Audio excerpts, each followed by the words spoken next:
नमस्कार, मैं हूं अंशिका अग्रवाल और आप देख रहे हैं सिंस इंडिपेंडेंस। कहा जाता है कि किसी भी आदमी की कामयाबी के पीछे महिला का हाथ होता है, लेकिन अगर महिलाएं कामयाब होना चाहें तो साथ कौन देगा? ये सवाल आज इसलिए उठ रहा है क्योंकि लॉकडाउन के दौरान पुरुष से ज़्यादा महिलाओं की मुश्किलें बढ़ी हैं। कई नौकरी पेशा महिलाओं को जॉब से हाथ धोना पड़ा, साथ ही घरेलू जिम्मेदारियां का बोझ भी अलग पड़ा।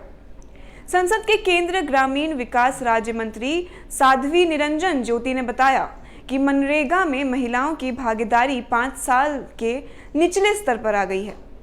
सरकारी आंकड़ों के मुताबिक अप्रैल और जून 2020 के बीच महिलाओं की बेरोजगारी दर 21% से ज़्यादा रही। ऐसे में हमने पड़ताल कर यह जानने की कोशिश की कि प्रोफेशनल महिलाओं के लिए बीता साल कितना मुश्किल भरा रहा। मध्य प्रदेश की राजधानी भोपाल में रहने वाली 35 साल की किरण द्विवेदी बताती हैं कि कोरोना के शुरुआती दौर में ही उनकी कंपनी लोगों को बाहर का रास्ता दिखाने लगी थी। ट्रैवल कारोबार से जुड़ी कंपनी में 80% से ज़्यादा महिलाएं काम करती थीं, लेकिन लॉकडाउन के पहले हफ्ते में ही कंपनी ने सैलरी देने से मना कर दिया, जबकि ज़्यादातर एम्प्लॉयज़ फ्री में भी काम करने को राजी थे। फिर भी नौकरी से हाथ धोना पड़ा। कुछ ऐसी ही घटना शर्बानी बनर्जी के साथ घटी, जब एक न्यूज़ कंपनी ने शर्बानी को भोपाल से दिल्ली आकर ज्वाइनिंग के लिए कहा, लेकिन पेरेंट्स की जिम्मेदारियों के चलते बात नहीं बन पाई। यह बात अप्रैल 2020 की है, जब एक तरफ देशव्यापी लॉकडाउन था और काम घर से भी किया जा सकता था। किरण कहती हैं, दरअसल ज़्यादातर लोग महिलाओं के काम करने की क्षमता पर शक करते हैं। उन्हें लगता है कि घरेलू जिम्मेदारियों के चलते महिलाएं ज़्यादा छुट्टी लेती हैं, साथ ही काम पर भी असर पड़ता है, लेकिन ऐसा नहीं है।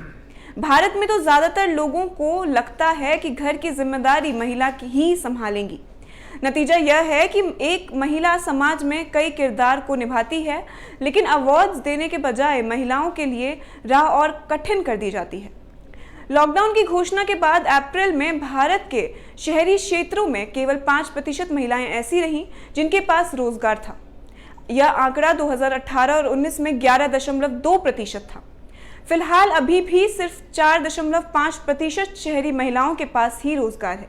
यह जानकारी CMIE के कंज्यूमर पिरामिड हाउसहोल्ड सर्वे में मिली है। डेटा के मुताबिक भारत के शहरी क्षेत्रों में कामकाजी महिलाओं की श्रम भागीदारी दर नवंबर 2020 में 6.9% रही।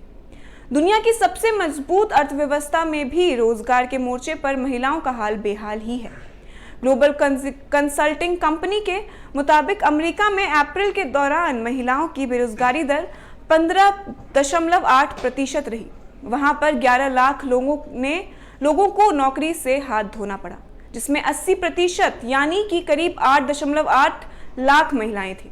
मंगलवार को सरकार ने संसद में लिखित में भी यह जानकारी दी थी कि 2020 और 21 के दौरान मनरेगा में काम करने वाली महिलाओं की संख्या में आधे से ज्यादा की कमी आई है।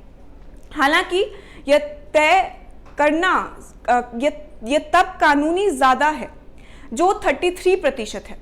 महामारी में सबसे बुरी तरह प्रभावित होने वाले सेक्टर में ट्रैवल, एजुकेशन, हॉस्पिटैलिटी, इंफ्रा और खासकर MSME शामिल हैं। इस सेक्टर्स में महिलाओं की भागीदारी अन्य सेक्टर्स के मुताबिक ज़्यादा है। खादी और विलेज इंडस्ट्री कमीशन के मुताबिक MSME सेगमेंट में छोटे कारोबार जिन्हें महिलाएं संभालती हैं और उन्हें सरकारी योजनाओं का भी लाभ मिला, उसमें महामारी के चलते प्रभावित हुई। इसके अलावा स्कूल और निर्माण कार्य ठप होने से भी उन्हें काफ़ी मुश्किलें हुई। मैकेजी की रिपोर्ट में कहा गया है कि दुनिया भर की अर्थव्यवस्था अब धीमे धीमे सुधर रही है। नौकरी पेशा लोगों के लिए एक बार फिर अवसर खुलने लगे हैं। ऐसे में 2020 के अंत में अमेरिका में जहां एक तरफ पुरुषों को रोजगार मिलना शुरू हो गया है, तो दूसरी ओर महिलाओं की बेरोजगारी लगातार बढ़ रही है। यहाँ अभी भी विमेन बेरोजगार दर कोरोना से पहले की दर से करीब 2% ज़्यादा है।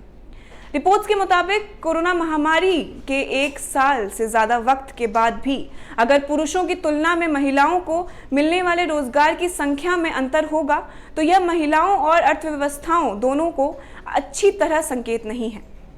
सीनियर इकोनॉमिस्ट बृंदा कहती हैं कि अर्थव्यवस्था सुधर रही है, आर्थिक गतिविधियां पटरी पर लौटने से नौकरियां भी निकलेंगी। ऐसे में बेरोजगारी के आंकड़े घटने की संभावना है। फिलहाल हमें सब्र रखना चाहिए। देश और दुनिया की बाकी खबरों से जुड़े रहने के लिए बने रहे सिंस इंडिपेंडेंस के साथ। तब तक के लिए धन्यवाद।